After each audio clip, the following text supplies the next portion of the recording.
Что я могу сказать? Великолепно. Наш бизнес, наше сообщество гостиничное, ресторанное растет. Отдельная благодарность Фарангиз Абдулаев. Очередной раз я понимаю, что мы идем вперед.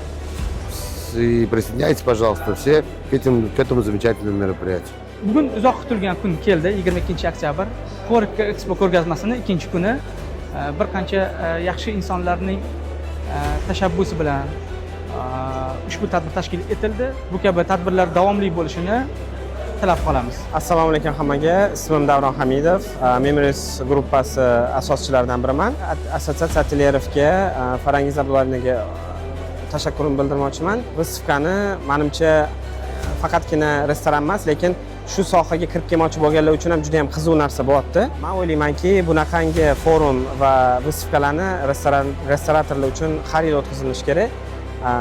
Qo'ldan kelgancha biz ham yordam berishga tayyormiz, aktivni участвовать qilishga ham tayyormiz, chunki bu bitta o'zimiz uchun emas, balkim bir shaharimizni, O'zbekiston rivojlanishi uchun menimcha kattagina hissa bo'lgan bo'lardi deb o'ylayman. Rahmat kattakon.